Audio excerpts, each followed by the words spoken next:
What if you crossed Eric Draven with John Wick and then placed him in Japan? Well, you'd get the violent and bloody action flick Demon City. It's a live-action adaptation of a manga, but aside from the violence, is it any good? Just as hitman Sakata is about to clean up his act for his family, the mysterious organization Kimen-gumi targets those he loves, pinning the blame on him and sullying his name. Shot in the head, he miraculously survives but falls into a coma. 12 years later, the Kimen-gumi attacks him again, but his dormant killer instinct awakens, setting him on an epic course of revenge. Now, I've not read the manga that this is based on, so I went in completely blind, and that may be an issue for anybody else who's also doing the same. The story quickly introduces us to Sakata, where we get to see his very deadly skill set, where he silently and brutally takes out a massive group of thugs. And then, after returning home, Sakata and his family are threatened by a gang who are all wearing Oni masks, and the scene then ends with some tragic results.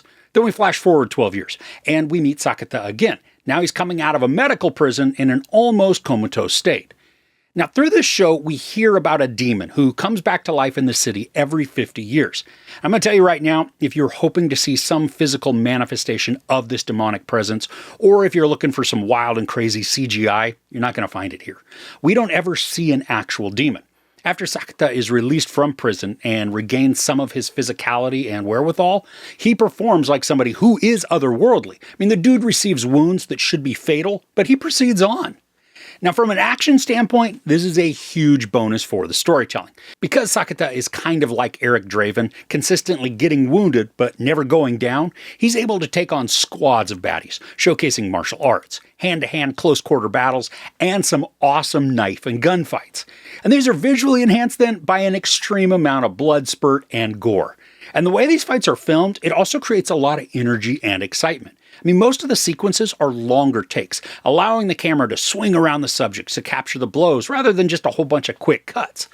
There's one long scene in particular that is a one-shot within a stairwell. I mean, it is so immersive and bloody. But because of the fight choreography, along with the camera movements, the sequence is enveloping, and it creates a great sense of danger and ferocity. Now, from a story standpoint, this is pretty thin. I mean, I can get behind a simple revenge story. Most of us love to watch John Wick, and that started because someone did something abhorrent to his puppy. The revenge portion for Sakata makes sense. It really does, especially because of the violence that we watch him endure. But the impetus behind the masked thugs, it is weakly developed, as is the larger motives behind all of their actions. I mean, this feels like they took an inspiration from a Batman movie, where the city is overrun, or at least controlled by the baddies. But in Batman, we typically learn more about them and their backstories. Here, the villains are nobodies, at least to us. I mean, one is shown to us, and it's obvious what most of his intentions are. But outside of that, the rest are almost always clad in their masks, which is meant to be ominous, but it's also unnecessary because we have zero idea who these people are to begin with. While the story may be thin and underdeveloped, it does fly by quickly. It's an hour and 46 minutes, but it didn't feel nearly that long. I think most of that comes thanks to the momentum that's created by Sakata's pursuit. And because there isn't a bunch of plot development, the storytelling doesn't get all muddled with details that slow down the pace. That's a both positive and a negative all at the same time. I mean, I love that we have an urgent and fast-paced action story playing out. It builds excitement, and then it maintains it. But aside from that excitement, I'm really hard-pressed to be invested in anything that's going on. Even Sakata. I mean, I can enjoy his vengeance, but I have no connection with the character because he's still a stranger. The story is also hastily pieced together. We get some reveals and minuscule backstory on a character right towards the end of the movie.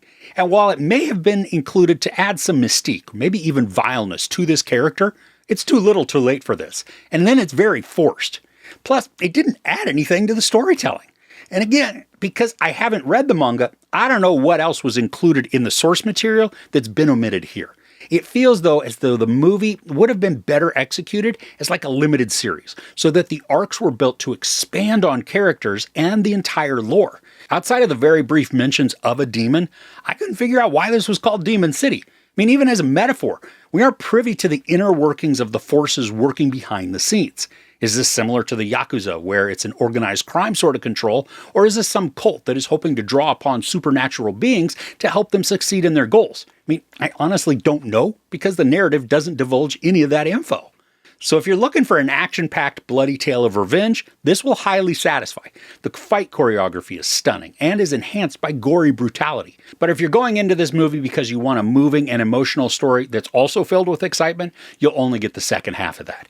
Thrilling brawl sequences and engrossing one-takes aren't enough to save this from becoming an incomprehensible mess that lacks depth and development, and the ill-defined one-dimensional characters are uninteresting, which compound the already forgettable nature of the movie. If you want to see some fun violence, give it a go, but you're better off rewatching John Wick or The Crow.